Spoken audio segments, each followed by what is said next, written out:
नमस्कार। झारखंड विधानसभा क्षेत्र का जो एक हम विश्लेषण बता रहे हैं, इसी कड़ी में आज आपको बताते हैं दुमका विधानसभा।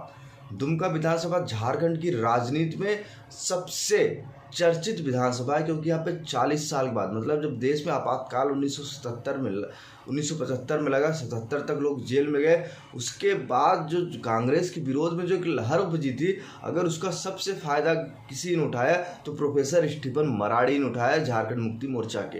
ये 1980 से लगातार 2000 तक झारखंड मुक्ति मोर्चा के टिकट पे चुनाव लड़ते रहे और दुमका से विधायक बनते रहे। और 2005 में जब शिबू सोरेन ने अपने बेटे हेमंत सोरेन की राजनीतिक सफ़र की शुरुआत दुमका से करना चाहा, तो प्रोफेसर स्टीफन मराड़ी को यहाँ से टिकट काट दिया। लेकिन स्टीफन मराड़ी निर्दलीय पार्टी से बगावत कर निर्दलीय में चुनाव में आ गए और निर्दलीय चुनाव में आए हेमंत सोरेन को करारी हार का सामना करना पड़ा और स्टीफन मराड़ी मधु कोड़ा की सरकार में उप मुख्यमंत्री बन गए। फिर 2009 में हेमंत सोरेन चुनाव में उतरते हैं। बीजेपी के लोइस मराड़ी को चुनाव हरा के हेमंत सोरेन उप मुख्यमंत्री बनते हैं अर्जुन मुंडा की भारतीय जनता पार्टी वाली सरकार में। लेकिन कुछ दिनों के बाद झारखंड मुक्ति मोर्चा ने बीजेपी से अपना समर्थन वापस ले लिया और उप मुख्यमंत्री पद से हेमंत सोरेन हट गए। फिर बात करते हैं 2014 के विधानसभा चुनाव में हेमंत सोरेन चुनाव में आते हैं और बीजेपी के लोइस मराड़ी से चुनाव हार जाते हैं। फिर 2019 में दो सीट पे हेमंत सोरेन आते हैं। 2014 में भी दो सीट में आए थे, बरहेट से आए थे। फिर यहाँ बरहेट पे 2019 में इन्होंने बरहेट में भी जीत दर्ज की और दुमका में भी इन्होंने सीट पर अपनी जीत को दर्ज किया। लेकिन हेमंत सोरेन के लिए जो 2019 में मुख्यमंत्री बने, उसके बाद उनको एक सीट छोड़नी थी, तो उन्होंने दुमका की सीट को छोड़ दिया और बरहेट से वो विधायक बने रहे।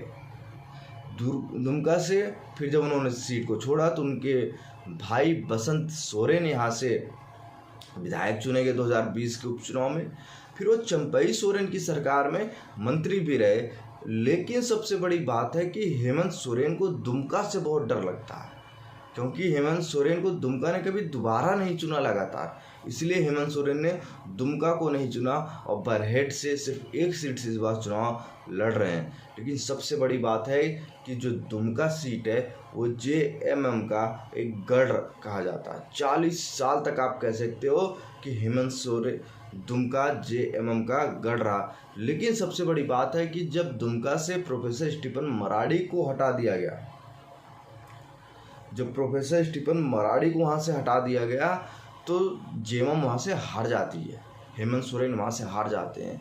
लोग कहते हैं कि स्टीफन मराड़ी की वजह से दुमका से लगातार 1980 से लेकर 2005-04 तक वहाँ पे जो विधायक रहा वो स्टीफन मराड़ी रहे और सिर्फ वो अपने व्यक्तित्व के कारण रहे।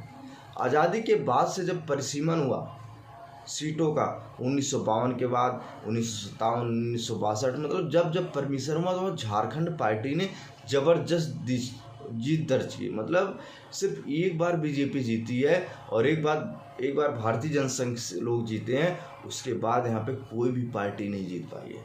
झारखंड पार्टी या झारखंड मुक्ति मोर्चा ही जीती है। मतलब कह सकते हो कि शिबू सोरेन ने, जब तक शिबू सोरेन के हाथ में कमान थी जेएमएम की, जेएमएम एकदम गढ़ बना के अपना रखी झारखंड के अंदर। जब नया झारखंड बना, बिहार उड़ीसा से अलग हो गए, जब झारखंड बना तो शिबू सोरेन ने फिर अपनी कब्जा जमाई। लेकिन हेमंत सोरेन के ऊपर जो जेल में गए, जो भ्रष्टाचार का आरोप लगा, जो नौकरियां खा लेने का, अपना कोई भी वादा नहीं पूरा करने का जो आरोप लग रहा है, जो वहाँ पे युवा बेरोजगार हैं, निवेश नहीं हो रहा है, इन सब को देखते हुए इस बार झारखंड के अंदर झारखंड मुक्ति मोर्चा महागठबंधन की सरकार लगभग साफ होने की कगार में चली जा रही, क्योंकि लोग कहते हैं जिधर जवानी चलती उधर जमाना चलता है। अब वही चीज़ झारखंड के अंदर होगा कि नहीं, क्योंकि बीजेपी ने लगातार धर्मांतरण, आदिवासियों के ऊपर हो रहे हमले, रोहिंग्या मुसलमान घुसपैठी, ये सब बीजेपी ने लगातार मुद्दे उठाए हैं। अब क्या होगा चुनाव में, हेमंत सोरेन के लिए कितनी मुश्किल होगी।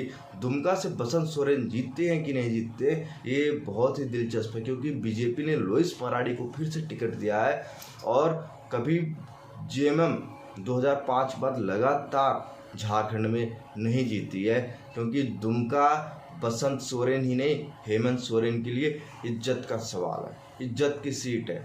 कल्पना सोरेन के लिए इज्जत की सीट है। आप क्या कहते हो? नमस्कार।